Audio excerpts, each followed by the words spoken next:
The Champions! Amanhã tem final da UEFA Champions League e nós já estamos preparados para trazer o melhor palpite para você. Mas antes de tudo, eu quero que você conheça a betfast.io, nossa casa apoiadora aqui do canal e que tem cotações exclusivas para essa final entre Borussia e Real Madrid. Tem super odds, cotações altas, acima do que o mercado paga, tem bônus de primeiro depósito, então olha só, não perca a chance, cadastre-se aqui no QR Code aqui, ó, e faça sua conta na betfast.io, o link também está no primeiro comentário fixado, beleza? E no fim do vídeo, ó, tem uma múltipla bacana para vocês, beleza? Agora sim, solta a abertura e vamos que vamos para os nossos palpites aí deste sabadão, dia 1º de junho, o primeiro dia do mês 6 deste ano, vamos que vamos.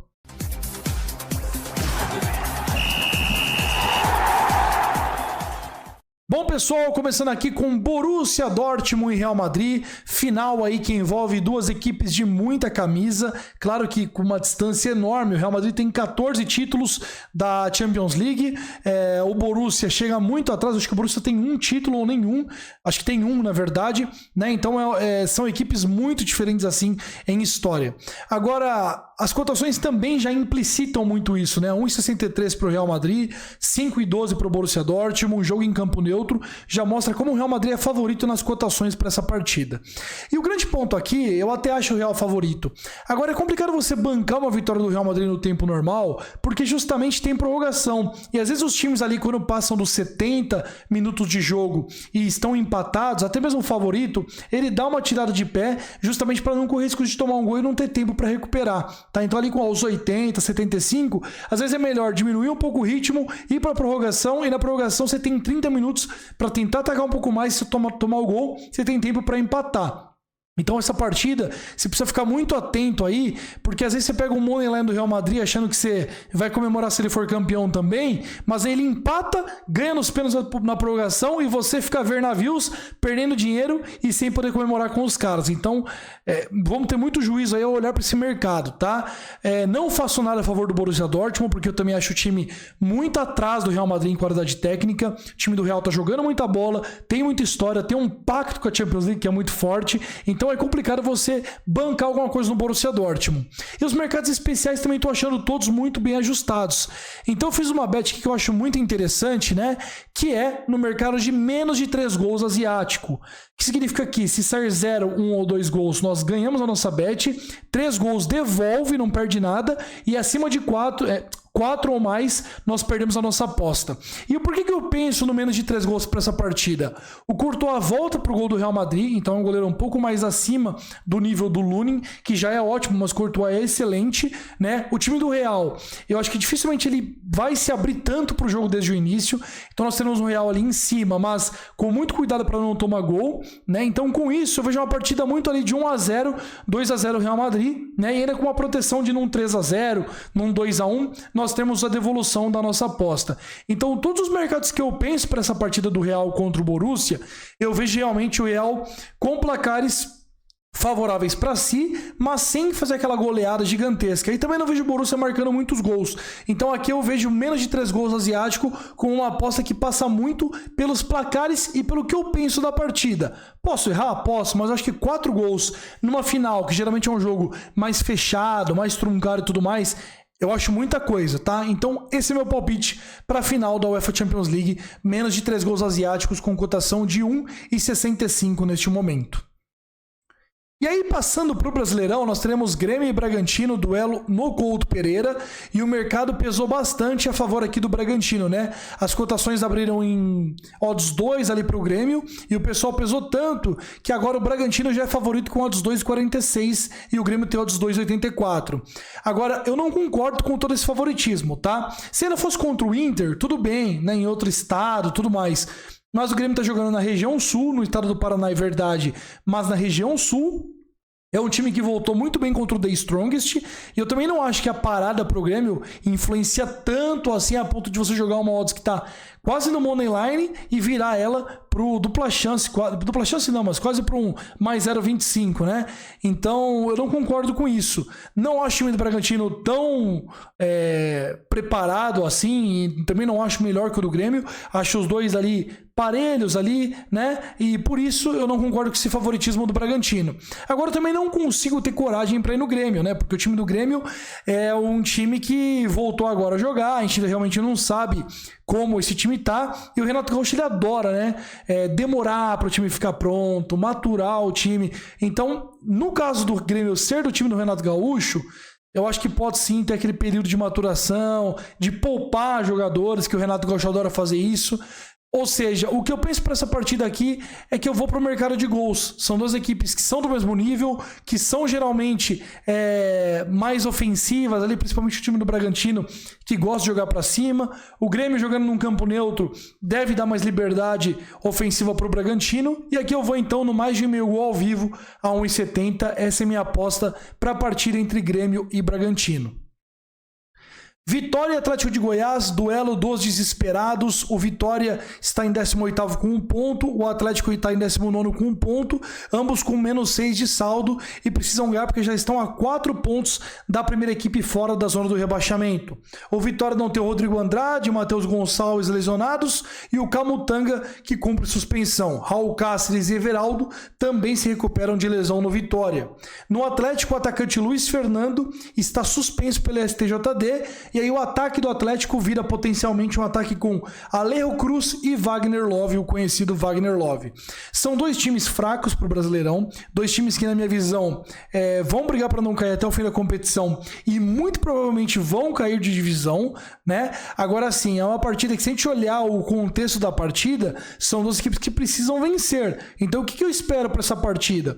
Um Vitória ofensivo e um Atlético sem poder ficar empatando ou jogando retrancado, porque você vai perdendo pontos, a zona do rebaixamento vai ficando mais longe, né, de sair e tudo mais. Então, com isso, eu vou pegar aqui o mercado de mais de meio gol ao vivo a 1,70 também nesta partida. Tenho até mais confiança nesse jogo do que no jogo do Grêmio, porque aqui tem duas equipes que precisam vencer, precisam ir para cima, precisam reagir, né? E com isso, o mercado de gols, na minha visão, ele fica muito interessante, porque são dois times que, se não vencerem aqui, principalmente o Vitória, vai ficar muito complicado de você brigar para sair da zona do rebaixamento nas próximas rodadas. Ou seja, 3 pontos aqui é de suma importância para qualquer um dos lados, e com isso eu vou acreditar que as equipes vão jogar para cima e vou nesse over 1,5 gols aqui ao vivo assim que bater 1,70.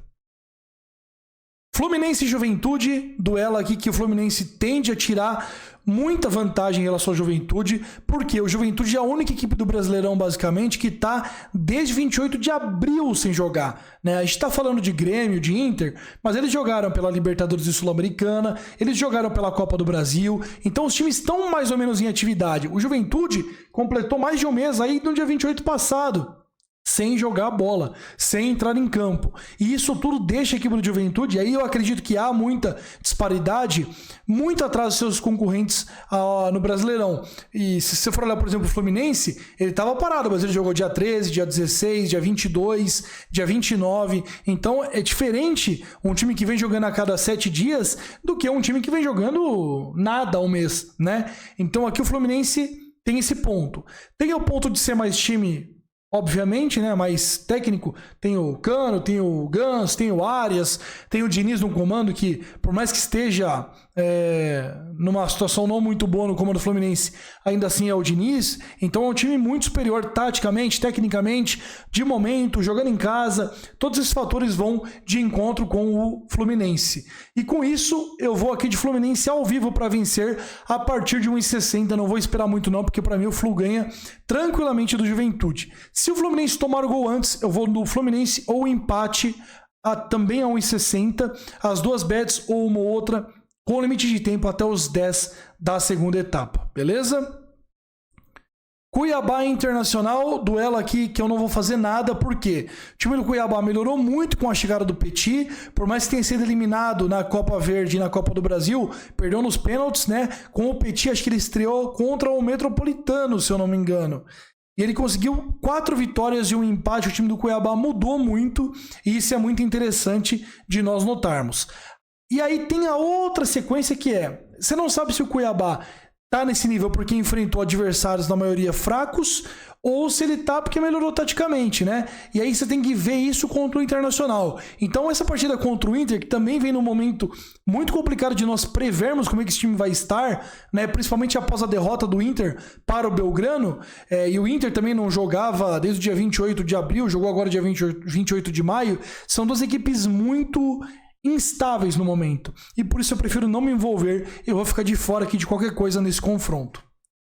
Para finalizar, Corinthians e Botafogo, duelo de equipes que estão em momentos bons, mas que estão longe na tabela de classificação uma da outra. O Botafogo está em quarto lugar, com 10 pontos, e o time do Corinthians está em 16º, com 5 pontos. São só 5 pontos que dividem os dois, mas é uma distância já interessante, perto do que o campeonato só teve de rodadas, né? Teve 6 rodadas até aqui. O Corinthians perdeu apenas um dos últimos 8 jogos que disputou e o Botafogo perdeu apenas um dos últimos 11 jogos que disputou no Brasileiro, entre Libertadores, Brasileirão e tudo mais. Então, são das equipes que estão em um ótimo momento e vai ser interessante ver como elas vão duelar e tentar se encaixar nesse confronto, porque uma vai enfrentar um adversário complicado e vice-versa. O Fagner vai ficar fora do Corinthians nessa partida e o Tiquinho volta para o Botafogo. Já voltou, né? E agora volta também para a competição de pontos corridos do Brasileirão. Aqui eu não consigo pegar nada, tá? Eu acho muito baixa a cotação do Corinthians a 2,05, mas o Corinthians sabe muito bem usar o Itaquerão como um amuleto. E o Botafogo também, eu não confio tanto no Botafogo assim, porque é uma equipe que, por mais que esteja lá em cima, já evidenciou, em alguns momentos, uma fraqueza fácil de notar, né? Então, com isso aqui, o que eu vou fazer? Eu vou no mercado de menos de 2.000 gols a 1,63. É a volta do Brasileirão para essas equipes. São duas equipes que estão muito cuidadosas, olhando muito bem, se encaixando na temporada. Eu acho que esse menos de 2.000 gols a 1,63, ele é interessante porque ele cobre placares que eu penso muito para essa partida. Tem o 1-0 Corinthians, tem o 2-0 Corinthians, tem 1-1, tem 0-0, tem vitória do Botafogo que não é difícil de acontecer, 1-0, 2-0. Então eu tenho muitos placares que me colocam aonde eu penso nessa partida, que é um jogo magro, de placar magro e de duas equipes se estudando e mais retraídas taticamente, tanto o Botafogo por jogar fora de casa, quanto o Corinthians por saber que tem deficiências naturais a serem expostas agora com a volta do Brasileirão. Então com isso aqui eu vou de menos de 2.000 gols a 1,63, ok? Vou pôr uma múltipla na tela aqui do lado para vocês, beleza? Aqui em cima dos cadeados. E é isso, pessoal. Tamo junto. Valeu. Curtam bastante o vídeo. Copia a múltipla, tira print aí, faz na sua conta aí. E vamos que vamos torcer para esse fim de semana ser muito bom. Simbora. Vamos que vamos.